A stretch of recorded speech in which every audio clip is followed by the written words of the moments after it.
Olá, pessoas, tudo bem com vocês? Hoje eu tô aqui num episódio mais que especial pra mim, porque estou com uma amiga, uma parceira aqui do meu lado, pra gente falar sobre o assunto que vocês pediram lá no Instagram, que é sobre a retomada desse movimento de retomada da Umbanda. Então, quem tá aqui comigo hoje é aí a Ariana Duarte, que é sacerdotisa de Umbanda, liderança lá da comunidade Tenda de Umbanda Cacique Pena Vermelha. E eu tava até falando pra ela aqui, né? Não vou ficar fazendo apresentação, definindo você. Eu quero dar esse espaço pra que ela diga quem ela é. Ninguém melhor do que ela própria pra se apresentar aqui pra gente. Então, vou passar a bola pra Ariana. Gente, prestem atenção, tirem assim o máximo de informações que vocês puderem aqui hoje, que a Yari, ela é um poço de conhecimento, ainda mais nesse assunto que ela aborda bastante lá no Instagram. Oi, mãe Yari, muito obrigada pela sua presença aqui. Vou deixar esse espaço para você se apresentar, começar falando quem você é para as pessoas também te conhecerem aqui. Oi, é um prazer estar aqui. Fiquei muito feliz com o convite. Estou um pouco ansiosa, né, para esse momento, mas agradeço ao convite. É uma honra poder estar aqui e a gente ter essa troca, né, mais uma vez. E, bom, eu estou na Umbanda há quase 20 anos. Eu abri o terreiro já tem 8 anos, abri em 2016, eu abri o terreiro. E, bom, eu sou casada, eu tenho 2 filhos. Eu sou formada em biologia, eu sou pós-graduada em africanidades e cultura afro-brasileira e pós-graduada, ainda vou terminar, né? Estou terminando, em ciências sociais, ciências humanas. Atualmente, acho que a minha vocação, a minha tarefa do dia a dia é, de fato, ser sacerdotisa, né? Então, a minha profissão, ela está muito relacionada com tudo aquilo que eu me formei, mas ainda mais com aquilo que eu sou, né? Então, hoje eu me considero uma sacerdotisa, de fato. E é muito importante a gente falar sobre essa questão, né, do sacerdócio como ofício. Porque, e aí a gente já começa a entrar um pouco nesse assunto do próprio movimento de retomada, da retomada do sacerdócio também como um ofício, porque isso eu acho que é um tema que ainda é muito deturpado nas religiões afro em geral. Eu acho que no candomblé, né, eu acho que isso já está um pouco mais delineado, né, o sacerdócio sendo um ofício, porque vários sacerdotes, sacerdotisas vivem da religião, mas na Umbanda, por conta dessa associação com a caridade, eu acho que isso ficou cada vez mais distante, né? Essa visão do sacerdócio como um ofício.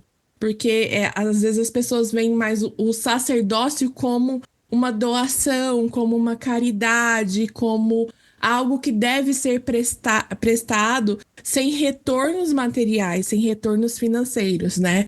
E aí a gente já vai entrando aí num ponto, mas vão pegando esse gancho, porque sim, sacerdócio é um ofício, sim, sacerdócio é um trabalho, assim como qualquer outro, né? Porque é muito mais fácil a gente pensar que ser pastor, ser padre é um ofício, mas sacerdote de Umbanda não, né? Então vamos virando essa chavinha. Como eu disse, a gente vai entrar nesse assunto do movimento de retomada.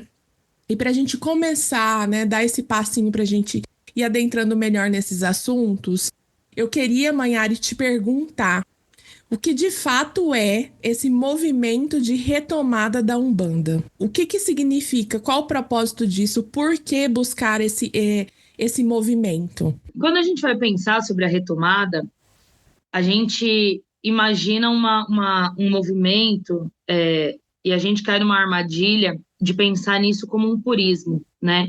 Mas o movimento de retomada é, na verdade, a gente devolver para a Umbanda a originalidade negra e africana que ela sempre teve, né? Então, fazer com que esse surto coletivo do mito fundador não tenha, de fato, a proporção que ele tem, né? Que ele realmente fique no lugar que ele deveria, que é no lugar de mito, de história, um conto que aconteceu. Então, esse movimento de retomada é usar narrativas mais honestas e que tragam, de fato, a veracidade sobre as origens da Umbanda. Então, esse movimento tem muito mais a ver com a gente, como disse até o pai David, a gente devolver a negritude da Umbanda do que buscar um purismo como muitas pessoas pensam. Sim, e esse ponto do purismo, eu acho que é um ponto que hoje em dia eu percebo que atrapalha muito o nosso rolê. O rolê que eu falo aqui Muito. desse movimento de retomada da Umbanda, né? Eu tô em alguns grupos aqui de terreiros de Umbanda daqui do meu estado de Goiás, da minha cidade de Goiânia, e muitas vezes quando a gente levanta esses assuntos lá, algumas pessoas já vêm com uma atitude mais enérgica, sabe? Para debater sobre isso, que fala, ai, que purismo não existe, que isso é lacração, que isso é aquilo. E aí eu acho que tem essa compreensão um pouco não, né? Muito deturpada do que de fato é esse movimento e o que de fato esse movimento busca. E aí é o que você falou, a gente não está buscando um purismo, até porque a Umbanda em si, ela não existe um purismo na Umbanda, né? A Umbanda, para mim, nada explica melhor a Umbanda do que a própria encruzilhada. Porque teve esses Com certeza. encontros, né, mãe? De diversas culturas, de diversas filosofias também, de diversas divindades, né? Porque a gente não está falando só aqui do tronco linguístico banto, né? Que traz essa cultura deles, mas a gente também está falando dos cruzamentos também com os povos iorubás, né? Da cultura de orixá, porque também está, assim, presente na Umbanda, né? Então, acho que, não sei se você concorda, mas para mim esse movimento de retomada é justamente a gente entender onde e como surge a Umbanda de fato, que é igual você falou, deixar esse mito do Zélio no passado, virar essa página, de entender de fato essas raízes e de fato compreender como a Umbanda surge. Porque quando a gente compreende isso, a gente entende que não existe purismo, né? Que essa busca por purismo Sim. é uma busca ilusória, né? Como se a gente estivesse buscando algo. É a mesma forma da gente desapega do mito fundador de Zélio, né? E aí se apega em outra coisa que é ilusória, porque o purismo aqui na diáspora não existe, né? Sim, e eu penso muito nessas atitudes, essas reações muito adversas, e, na verdade, o que eu penso sobre isso é a forma que a gente lida com o racismo em geral, né? Quando você se dá conta de que uma prática é racista, de que você está sendo racista, a sua primeira atitude é essa, né? De a negação, não, mas eu não estou fazendo, não, mas vocês estão querendo separar. E quando eu vejo as pessoas dizendo a Umbanda não tem cor, tem, e ela é preta. Ah, o orixá não tem cor, tem, e é preto.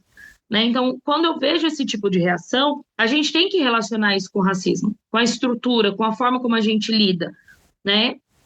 E isso fica muito claro, porque as pessoas não querem abrir mão tanto dos seus saberes, daquilo que elas ouviram uma vida inteira, quanto também dos seus privilégios, né? O privilégio da branquitude, de poder se negar a fazer isso, né? E ter Exatamente. a sua história ali contada da forma que eles querem que seja contada. Então, esse movimento, ele está não só relacionado com devolver a negritude, como também combater o racismo, Sim, né? E aí a gente está falando sobre estruturas, a gente está falando sobre uma construção de um país inteiro, né? E a gente está falando sobre políticas sociais, políticas públicas e direito e igualdade. Então, quando a gente mexe nessa caixinha, essa reação já era esperada. Inclusive, quando eu me deparei com isso, também foi a minha primeira reação, né? Mas quando a gente mexe nessa caixinha, é o tipo de reação que a gente já espera que vai acontecer esse tipo de debate. sim, é mexer em vespeiro, né, mãe? Sim, com E é bem o que certeza. você falou. As pessoas às vezes não querem abrir mão daquilo que já aprenderam, né?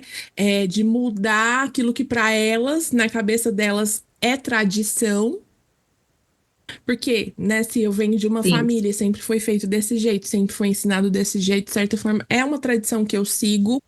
Mas para mim, assim, mexer em estruturas, em bases, em crenças é difícil, é desconfortável, mas para mim também o que pega muito, que para a gente rever todo esse movimento da Umbanda e a construção da Umbanda em si, a gente precisa também reconhecer os nossos privilégios, Com E a certeza. gente se colocar num lugar de tentar abrir mão desses privilégios. E nem todo mundo quer fazer isso. E aí vem Sim. essa coisa de não, então isso daqui não tá certo, isso não existe, e eu não quero isso pra mim. É mexer em vespeiro, por isso que eu falo, porque aí as pessoas, elas é como se você estivesse atacando a pessoa, né? Quando a gente toca nesses assuntos, parece que a pessoa leva até como um ataque pessoal, em vez de se reconhecer como alguém que precisa desconstruir para construir novamente, né?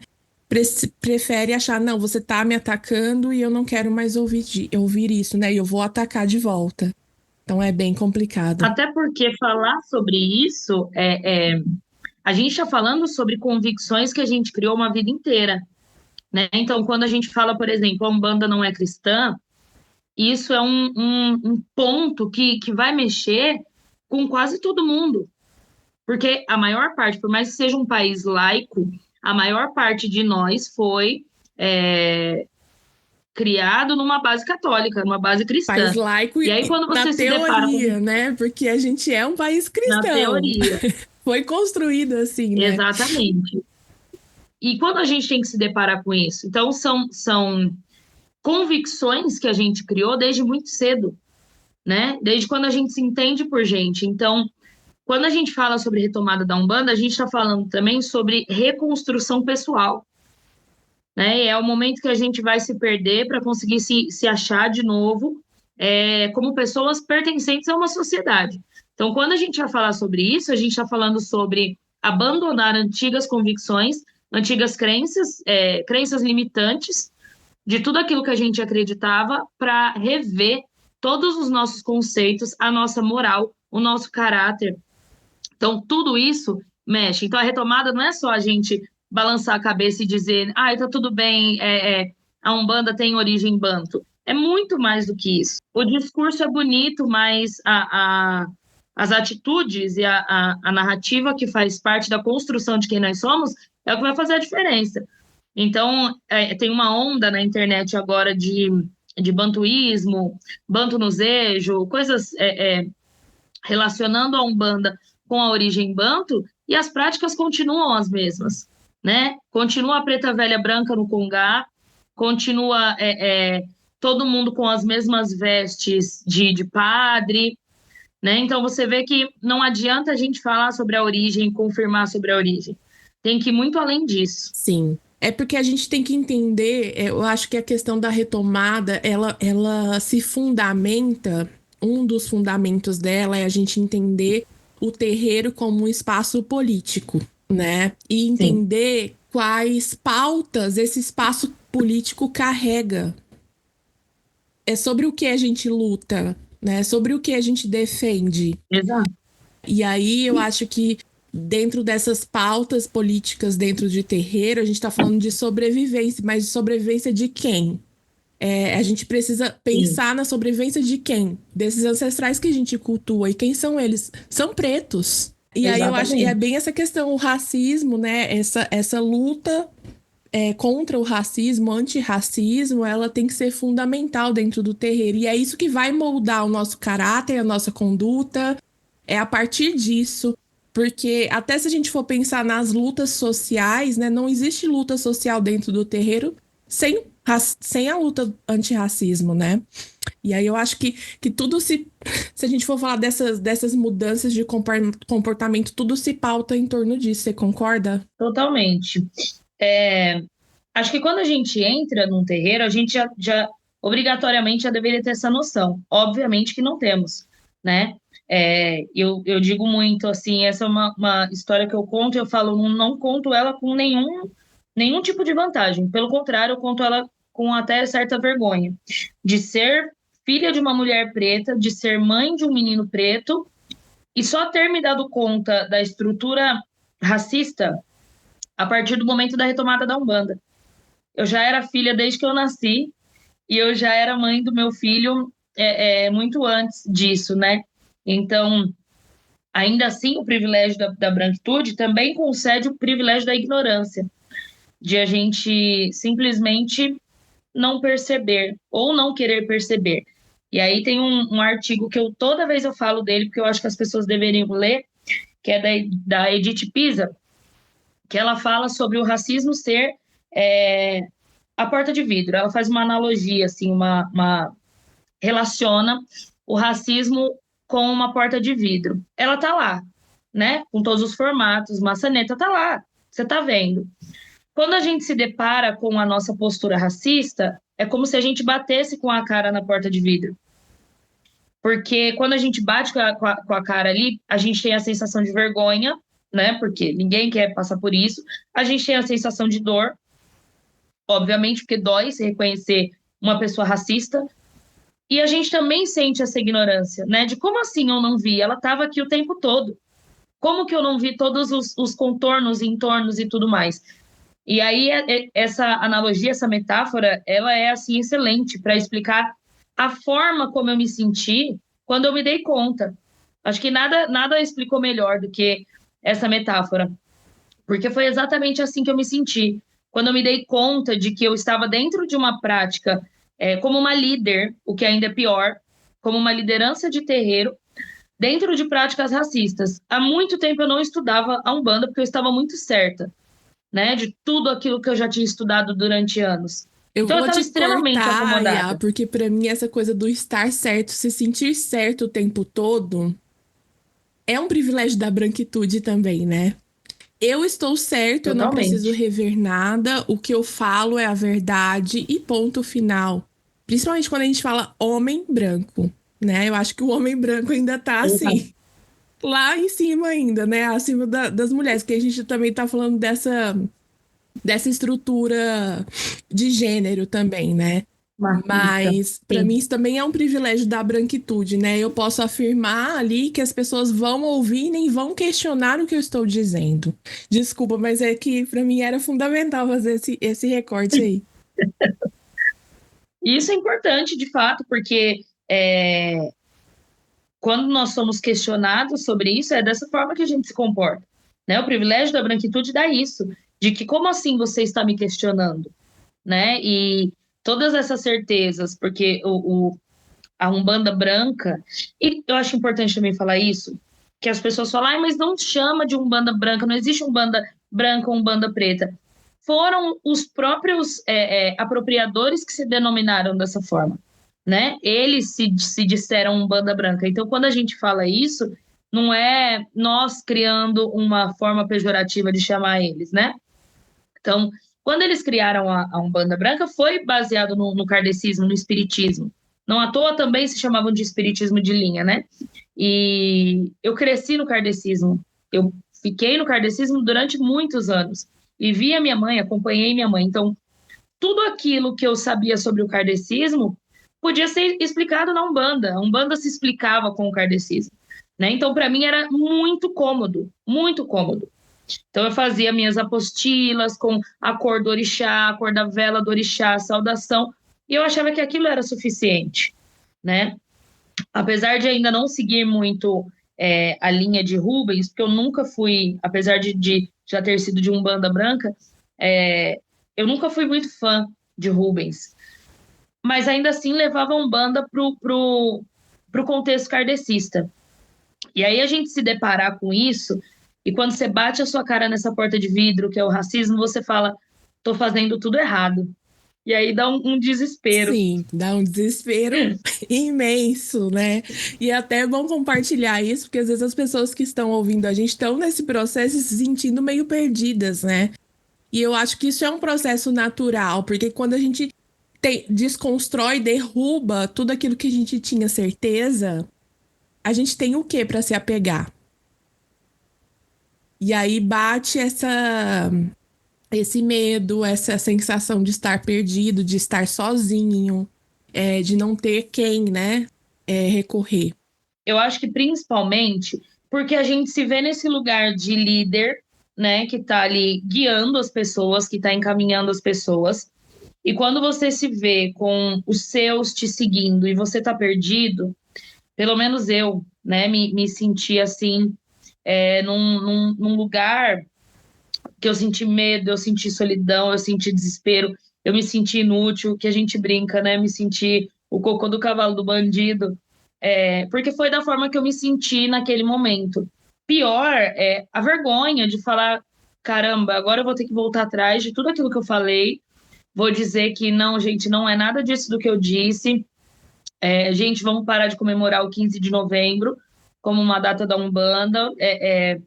Tudo aquilo que eu falei sobre Anjo da Guarda, esqueçam tudo, vamos falar sobre Ori. Então, são coisas que a gente se dá conta ali e que você fala, eu vou ter que refazer tudo que eu fiz. Mas não tem jeito, a gente tem que fazer, tem que refazer a rota, né? E é normal passar por esse desespero, passar por esse autoavaliação. Eu passei quase 2 anos, 1 ano e meio, 1 ano eu passei só sofrendo, assim, sabe? Desenvolvendo problemas estomacais, sabe? Me descabelando, tentando procurar lugares que eu pudesse me encontrar. Não fui totalmente acolhida onde eu achei que poderia ser, nem dentro da nossa própria comunidade. Isso eu acho que é muito importante a gente dizer, porque o pai de santo, a mãe de santo que está nesse momento, provavelmente ele vai falar, não, a minha comunidade vai entender. E aí ele vai se dar conta de que muita gente vai abandonar o barco, né? E isso E eu ia falar justamente isso, né? Porque é igual você já tinha seu terreiro, você já tinha seus filhos, e aí você faz esse 360 e fala: vamos mudar tudo, vamos reestruturar tudo, porque tá tudo errado. E aí aquela coisa que a gente falou, né, no começo, nem todo mundo tá preparado para encarar essas questões.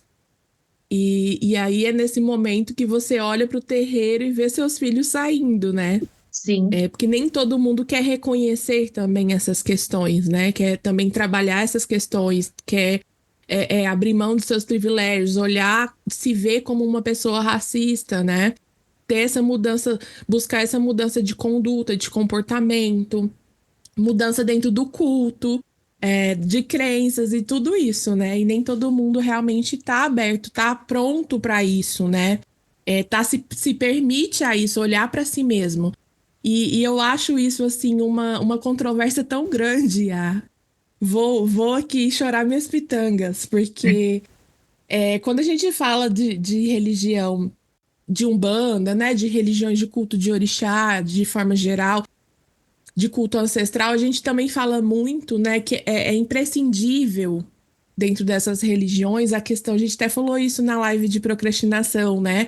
Da questão do autoconhecimento, né? Da autoobservação para que a gente consiga trabalhar o nosso caráter, né? Moldar o nosso caráter, melhorar o nosso caráter de acordo com essa autoobservação e a mudança de conduta.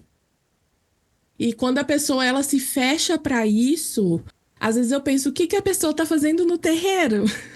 exatamente. Né? Por que a pessoa não quer se olhar, né? Não quer ver o que precisa ser mudado? Porque a gente fala muito, né, de orixá me apoia, né? Eu preciso, vou lá, oraculo, faço ebó e orixá me apoia, mas e a sua parte?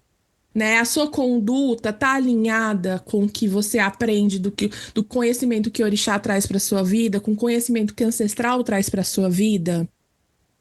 Faz sentido você não olhar e não se reconhecer como uma pessoa racista, dando transe de preto velho no terreiro? Né? São coisas assim que, para mim, pelo menos para mim, foram fundamentais nesse processo, né? Esses questionamentos foram surgindo para mim nesse meu processo dentro da religião e que foram fundamentais para eu começar a olhar para as coisas de uma forma diferente. E como você falou, né, não é fácil, não é gostosinho, né? Não, Não é tudo cor-de-rosa, é um processo difícil, porque é você olhar para si mesmo e falar assim: puta que pariu, né? O que eu tô fazendo da minha vida? Que pessoa exato. eu estou sendo para a sociedade, para o terreiro, para os meus ancestrais, para os orixás que eu cultuo? Eu acho que a gente precisa ter essa abertura de olhar para nós, né? De entender também, né? O que ancestral tá me dizendo, de ouvir de fato. Porque não adianta ancestral me falar, entrar por aqui e sair do outro lado. Ouvir de fato, refletir sobre aquilo e pensar quais questionamentos eu preciso fazer para mim mesma. E o movimento de retomada, ele vai trazer muitos questionamentos em muitos âmbitos, em muitos contextos da nossa vida. Então, não adianta a pessoa dizer que, ai, mas eu estou estudando a Umbanda, isso não basta, né? Então, quem está interessado nesse movimento vai ter que fazer um 360 na vida.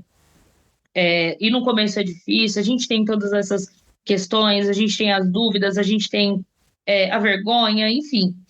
Mas, para mim, foi extremamente importante, né? Para olhar também para outros âmbitos da minha vida, porque, como eu disse, eu sou mãe de um menino preto que está dentro da macumba, que é um menino iniciado para algum. Como é que eu vou lidar? O que eu estou passando para ele? Porque eu estou no meu lugar e eu não posso sair do meu lugar de mulher branca, eu não posso falar sobre o racismo. Eu posso falar sobre esse lugar que eu estou e posso falar sobre a perspectiva da branquitude, que é onde eu ocupei. Mas dentro das questões raciais, eu só posso falar do meu próprio lugar. Eu posso ensinar o meu filho sobre muitas coisas de letramento racial, mas eu não posso ensinar ele a ser um menino negro, porque eu não sou. Eu não tenho como ensinar isso para ele. Então, eu posso direcioná-lo para que ele se encontre, para que ele se entenda como um menino preto, para que ele se entenda futuramente como um homem preto da macumba, né? Então, muitas camadas dentro da retomada traz para a gente sobre a nossa própria vida, o nosso próprio eu. E não faz sentido para mim não só a gente tirar a negritude do preto velho, como a origem dos caboclos, né? Sim. É importante a gente entender que não tem ali caboclo que já foi padre, não tem preto velho que foi branco. Quando a gente fala sobre o povo das águas, a linha das águas, e enfim, como quiser chamar, marinheiro, marujo, pescador, a gente está falando sobre as minorias que foram convocadas para trabalhar e não era com grandes cargos, né? Não eram pessoas que estavam ali comandando um navio negreiro. Quando a gente fala sobre o boiadeiro, Exato, de boiadeiro, a gente não tá falando do dono da não fazenda, está falando do né? dono da fazenda, né? Então é importante que a gente entenda esse contexto. E aí, quando as pessoas me dizem o que é a retomada, eu falo a retomada eu acho que o maior movimento de reconexão com a sociedade. Porque a gente não está falando sobre religião, a gente está falando sobre história, sociedade, pertencimento, identidade, né? Sobre o nosso próprio caráter. Então, é muito mais do que sobre religião. A retomada é o 360 da vida. Sim, você tocou num ponto para mim também bem importante, que é a questão da identidade, né? Da gente aqui como povo do Brasil, a nossa identidade, o nosso país, ele é formado, ele é construído com sangue indígena e sangue das pessoas que foram sequestradas, né? Dos povos pretos que foram sequestrados de África. Todo o nosso país é construído em cima disso, né? Assim, que me apaixona muito na Umbanda, nesse culto, né, aos ancestrais, aos mortos, da gente cultuar essa identidade, porque o Brasil ele é construído em cima dos povos marginalizados. Sempre são povos que foram explorados de alguma forma. É o que você trouxe. Quando a gente fala de boiadeiro, a gente não tá falando do dono da fazenda. Quando a gente fala de marinheiro, a gente não tá falando da marinha, né? Do Exatamente. marinheiro lá de uniforme. A gente tá falando de ribeirinho, de pescador. Quando a gente fala de pombogira, a gente não tá falando de princesa europeia, de rainha europeia, né? Exato. A gente tá falando das mulheres que são marginalizadas até hoje, que são mães solo, que precisam ter 2, 3 empregos para conseguir sobreviver com seus filhos. A gente precisa reconhecer isso urgentemente, né, para sair desse lugar de romantização, dessa busca de uma identidade que não nos pertence. Sim. E é importante a gente pensar sobre a construção, porque quando as pessoas vão dizendo e falando sobre Zélio, se a gente tivesse um pouco mais de interesse sobre história, a gente ia ver que todo esse embranquecimento da Umbanda veio junto com toda a época do nacionalismo. Quem leu Casa Grande Senzala, do Gilberto Freire, sabe que ele implantou ali o paraíso da mestiçagem, né? A ideia de que somos todos iguais, olha que bonito, um país de negros, brancos, indígenas, e todo mundo convive em harmonia. E ele não leva em consideração a violência, né? O abuso, o assédio, enfim. E tudo isso parece ser muito, muito legal, né? E aí a gente entra num patamar de umbanda universalista, de que somos todos iguais, tudo é energia. Não é. Porque na hora que tem uma bala perdida, ela sabe qual é a cor, né? Os presídios sabem quais são as cores. Eles distinguem bem. A polícia, quando está andando na rua, distingue muito bem. E a polícia não vê a energia das pessoas e diz: Nossa, você tem uma energia tão pacífica, eu não vou te parar. Pelo contrário, né? Então, eles assimilam a violência, né? Ao povo não branco, e marginaliza o povo não branco, desumaniza o povo não branco. Então, a gente tem um estereótipo eurocentrado ali de que as pessoas brancas, sobretudo homens, cis, Deus, pátria e família, né, são um exemplo do que a humanidade deveria ser. E quando a gente está falando sobre a Umbanda, é sobre essa questão, porque a gente continua levando a Umbanda para o lado religioso, só e apenas. E esse é o nosso erro. Exato. Né? A gente tem que conectar a Umbanda na construção de quem nós somos enquanto país, enquanto nação, qual é a população que foi construída em cima disso. Então, quando a gente fica nessa busca constante de eu quero saber quem é o meu ancestral, né? Será que tem alguma conexão com a minha família e tal? E a gente não pensa numa construção territorial. E aí a gente faz um resumo muito básico, muito raso, muito vago sobre isso. Porque falar da Umbanda não é nem a gente dizer que a Umbanda é sim africana ou a Umbanda é brasileira. Não dá. É afrodiaspórica, né? Uma construção atemporal, porque você não consegue conectar uma data e falar, é isso aqui. Sim. Então fica sempre muito vago. Esse discurso da fundação era para que também entrasse nesse patrimônio cultural, né? Que o Brasil estava tentando se achar ali. Então, essa construção de Umbanda que a gente conhece hoje ainda está para atender aos interesses nacionalistas da branquitude, né? De que, olha, a Umbanda é a primeira religião brasileira. Então, isso foi um marco, isso foi um troféu, né? E a gente acaba não compreendendo, e aí entende a Umbanda só como a religião e não entende a Umbanda como construção de nação. Exato. Nossa, falei, né? Muito. Me Não, empolgo. pode falar. E olhar para essa territorialidade é muito importante, até na questão da própria construção da comunidade de terreiro. Porque se a gente pensa na Umbanda, e aqui falando da diversidade, né, de comunidades, a gente também vai encontrar, se você for percorrendo aí os estados, os terreiros, a gente também encontra algumas coisas específicas que vêm daquele território, né? Que às vezes é uma prática que está inserida no território, né? Que às vezes, eu encontro isso aqui em Goiás, que é diferente lá em São Paulo, que é diferente do Rio e por aí vai. E aqui eu não tô falando da questão gente, de vertente, tá? Porque para mim Umbanda é Umbanda, né?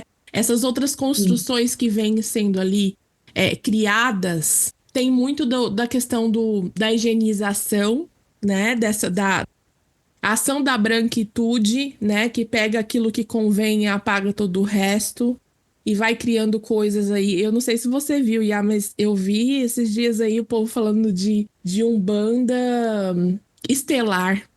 Enfim, Ai, sim. abafa. Mas não estou falando de vertentes, eu estou falando de práticas, né? De fundamentos inseridos dentro de alguma ritualística, que também tenha muito essa questão do território que aquele terreiro está inserido. E isso também é parte da identidade, né? Daquele local, daquele povo. Então também não tem como a gente falar de Umbanda sem olhar para essa questão identitária, né? Seja da própria Umbanda, né? Nessa questão do afrodiaspórico, mas também da construção daquele lugar, daquele local, daquele povo em específico. Né? A gente fala do Brasil ele ser um país gigante, né, com diversas culturas, e essas culturas elas também vão atravessar, né, a Umbanda, porque a Umbanda é isso, gente. A Umbanda é esse entrecruzo, né, de culturas, de saberes, de práticas. E não só isso, né? O fundamento da Umbanda, e aí a gente gosta de bater na tecla do bantuísmo da Umbanda, sem que a gente conheça de fato sobre a história banto, né? Porque os bantos já tinham como prática essa expansão, essa confluência, A essa hospitalidade, né? a hospitalidade, essa forma de agregar o outro, né? Então, isso já era uma parte do fundamento. Além da parte de que isso ocorria por vontade, a gente tem que lembrar sobre o tráfico transatlântico, a forma como ele se deu, né? Então, assim, não pegava ali um grupinho da mesma família, da mesma região, botava no navio, vinha para cá e podem ficar todo mundo junto. Não era assim. Separavam-se as etnias, as nações, né, para que não corresse o risco ali de uma rebelião, alguma coisa assim, para realmente quebrar a humanidade dessas pessoas, fazer com que elas não tivessem motivos, né, e trazer para cá, então, várias etnias que já tinham suas práticas diferentes, reorganizaram práticas diferentes num lugar diferente, né, e depois para outros territórios. Então, o quanto isso. E aí, quando a gente vai falar de diversidade, a gente não pode incluir apropriadores. Exato. Quem apropria não faz parte de diversidade. Né? Então, quando a gente vai falar sobre a Umbanda territorial, a gente está falando sobre isso, sobre essa construção nacional que se deu. A gente não está falando sobre o cara que foi ali, pegou só o que ele queria e criou uma coisa diferente e virou diversidade.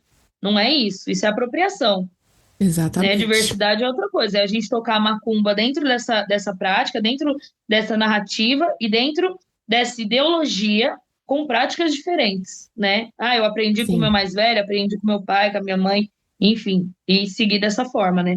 exatamente. Exatamente. E agora me conta assim, né? A gente já falou um pouquinho de como é esse processo de início, que você falou que se viu meio perdida no rolê, né? Teve essa questão desse medo, dos receios, da vergonha, né? Que eu também compartilho Total. dos mesmos sentimentos. Mas me conta como que para você tá sendo esse movimento hoje, no agora. Como que você se vê, como você vê sua comunidade, como que você pensa nos próximos passos que você quer dar nesse movimento? Como levar isso, né, adiante, espalhar, né, essa questão dessa consciência, vou simplificar assim, né, mas vou pôr bem entre aspas, porque não é só consciência. Mas como que você pensa todo esse processo no hoje, daqui para frente? Difícil, mas a primeira coisa que eu penso hoje é que a gente entra nesse processo e de repente a gente perde muita gente e a gente continua perdendo gente. Inclusive gente que é de acordo com determinadas práticas, mas a gente passa a ser militante. E aí vai ouvir o tempo todo que, mas tudo você tem que militar. Tudo eu tenho que militar. Então eu vou aproveitar do meu privilégio para militar sobre outras questões, sobre outras coisas. Então a gente passa a olhar para uma estrutura não só racial, mas para outras questões de gênero, outras questões identitárias. A gente começa a observar tudo com outros olhos. Então, a gente tem que estar preparado para isso também. Outra coisa que eu penso muito sobre o agora, e quem me procura, é que quando eu tentei acessar, eu não consegui.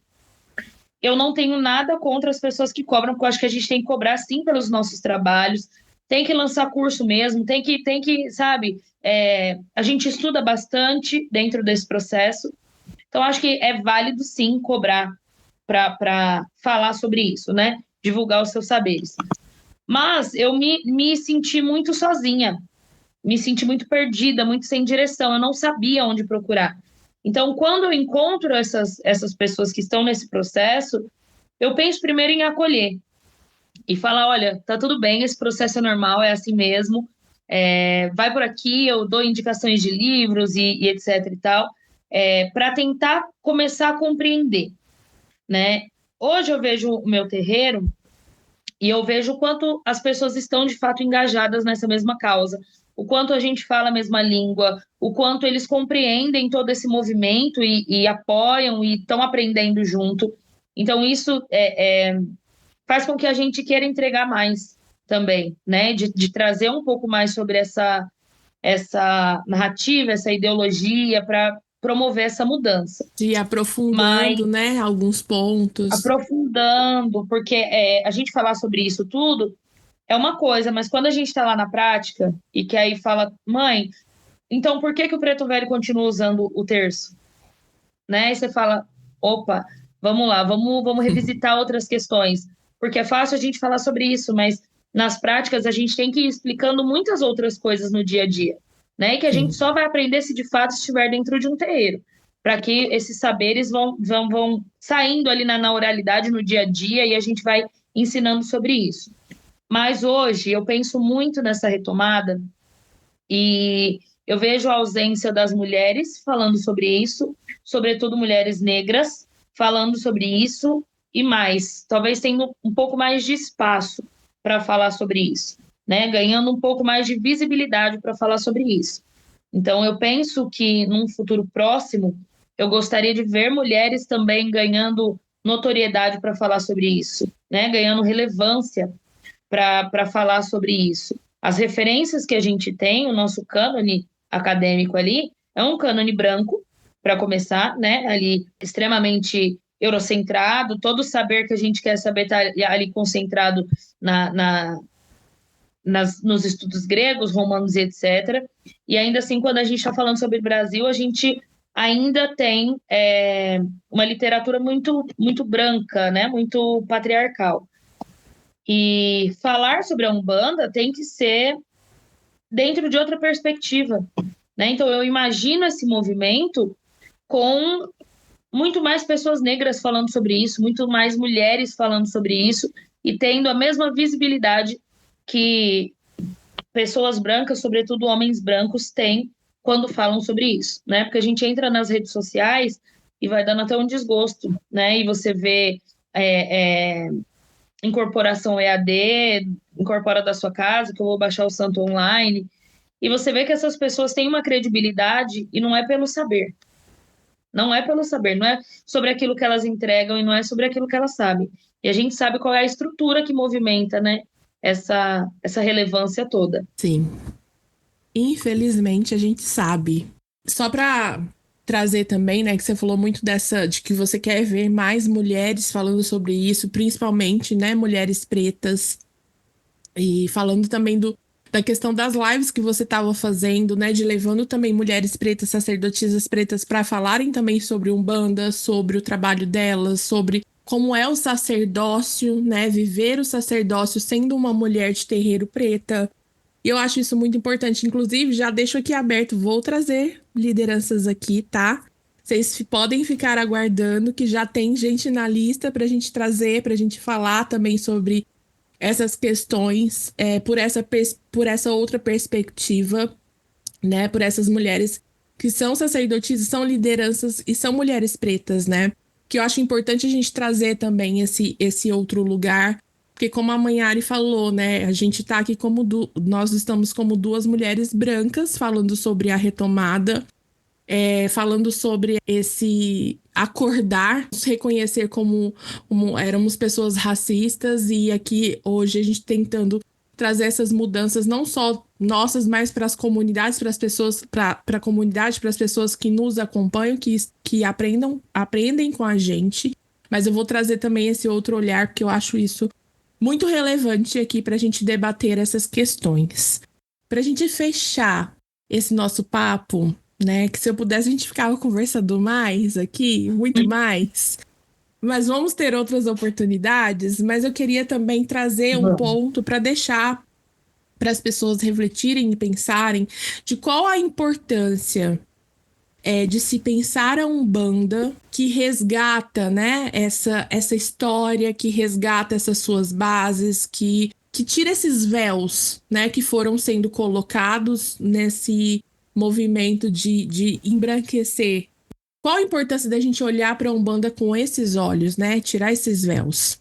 Quando eu penso nisso, tem uma frase que um filho meu falou e isso soa muito na minha cabeça, né? A vida é um xirê. E aí a gente tá indo enquanto a gente está existindo para que a gente possa ir para frente.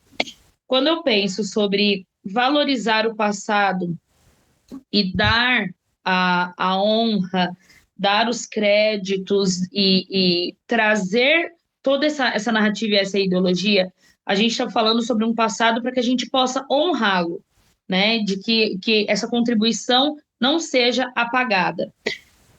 Principalmente para que os de hoje tenham referências, né? A gente sabe que muitas pessoas não podem procurar sobre a sua ancestralidade, foi perdida, né? Então, quando a gente fala sobre essa reconstrução, eu acho que é se encontrar identitariamente, né, como pessoa, como ser humano, retornar à humanidade dessas pessoas que foi tirada, né, de tantas formas, principalmente para que se hoje tenha uma referência sobre o passado, de quem fomos, de quem caminhou até aqui. Então, eu acho que a primeira importância é sobre isso, sobre honrar quem possibilitou, quem resistiu para que a gente pudesse estar aqui. Segundo, é para que a gente, enquanto pessoas do agora, faça movimentos que não permitam esse apagamento, né? Que não perpetuem esse apagamento, que não perpetuem as violências, a opressão. Então, quando a gente está aqui, eu estou num lugar de minoria e ainda assim tenho vários privilégios, né? Para que quem tem os seus privilégios possa usá-los a favor de um país mais justo, mais igualitário, né? Então, quando a gente tem essas referências do passado, a gente sabe como proceder no agora, a gente sabe quais são as estruturas que a gente precisa mexer, por mais que elas sejam difíceis, esse vai ser o nosso trabalho, né? E a importância sobre isso no futuro, quem eu quero ser no futuro, qual vai ser o meu legado enquanto ancestral, por que eu quero ser cultuada, e não é porque foi legal na internet, eu não vejo a importância sobre isso. A importância é o movimento que a gente faz, né? Quem nós somos enquanto pessoas, a importância do Ubuntu, da minha existência só pode ser válida, só pode ser validada se eu valido a existência do outro, né? E o outro, eu não posso simplesmente apagar a diversidade, a diferença. Então faz parte de quem nós somos, da nossa identidade, faz parte de quem nós queremos ser, honrar o passado, reestruturar o presente para que exista um futuro possível. Sim, tem uma frase que eu gosto de usar quando eu vou falar sobre essa questão da retomada, desse culto sincero, né, aos nossos ancestrais. Eu falo que cultuar o nosso passado, né, olhar para esse passado é conseguir escrever um bom destino. Que é o que nós de Axé buscamos, né? Alinhar no nosso destino, né? Com aquilo que realmente é o nosso caminho. Então a gente só vai conseguir fazer isso quando a gente olha para o nosso passado, né? Só consigo me reconhecer no hoje porque tem alguém que veio antes de mim, né? Que construiu tudo isso para que eu pudesse pertencer ao lugar onde eu estou, ao território em qual eu nasci. A gente falou muito de território, mas trazer isso para a gente fechar. E é isso, assim. Espero que quem tá ouvindo aí esteja tão assim animada quanto eu aqui tô com esse bate-papo de hoje. Quero agradecer, Iá. Muito obrigada por você ter disposto aí do seu tempo para bater esse papo aqui com a gente hoje. Faz aí seu jabá, passa as suas redes para o pessoal te acompanhar também. Que você fala muito sobre isso, né? Sobre retomada, sobre ancestralidade, sobre Umbanda. Traz esses questionamentos, né? Sempre ali para a gente pensar, refletir. Não só na questão de Umbanda, mas também dentro desse contexto social, né? No qual a gente está inserido, que eu acho isso muito importante também. Passa suas redes aí para o pessoal ir lá te seguir. Primeiro, eu agradeço muito o convite, foi muito bom estar aqui. Falar sobre isso é uma das coisas que eu mais gosto de trazer. Eu acho que pudesse ficar falando sobre a Umbanda o dia inteiro, é o que eu faria da minha vida. Então, muito obrigada, Iá, foi um prazer estar aqui. E as minhas redes sociais, eu sempre posto lá no Macumbaie, com K, Macumba com K e Aie com Y. E é uma rede democrática, uma rede aberta, desde que né, não defendam os apropriadores. Então, é uma rede que a gente se apoia, é uma rede para encontrar outras pessoas também, né, que estão dentro desse mesmo propósito, principalmente as mulheres, né? Então, quando eu escrevo, quando eu falo, é para elas, né, por elas e para elas. Então, que esse movimento possa alcançar mais pessoas e que as mulheres tenham mais visibilidade, mais interesse para falar sobre isso, para estar nesse lugar também. Inclusive, foi lá que a gente Obrigada, se encontrou, né? Foi pelo Instagram. Sim, Inclusive, por indicação verdade. de uma outra Iá, que vai estar aqui depois, que é a Iá Sheila. Eu vi ela compartilhando suas coisas, falei, deixa eu olhar aqui, deixa eu colar aqui, que se a Iá tá postando é porque é interessante. E foi assim que a gente se conheceu. Eu vou deixar as redes também da Yari aqui na descrição do episódio, tá? Para vocês conseguirem clicar e já ir direto pro perfil dela. Sigam, façam esse favor para vocês, para nutrir esse ori de Sigam. vocês aí com coisas boas. E a gente precisa de mais coisas boas, né, Iá? Com certeza. Muito obrigada, Iá. Muito obrigada mesmo. Gratidão, né? Axé. Que você continue fazendo esse trabalho super importante, né? Levando essa consciência, essas reflexões, esses questionamentos para todos que estão abertos, né, a ouvir.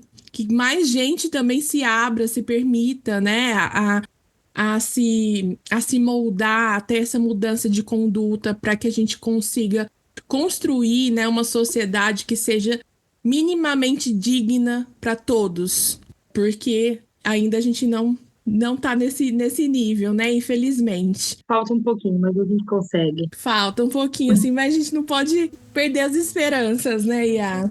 Obrigada, Iá. Obrigada, gente. Um beijo para vocês e até mais.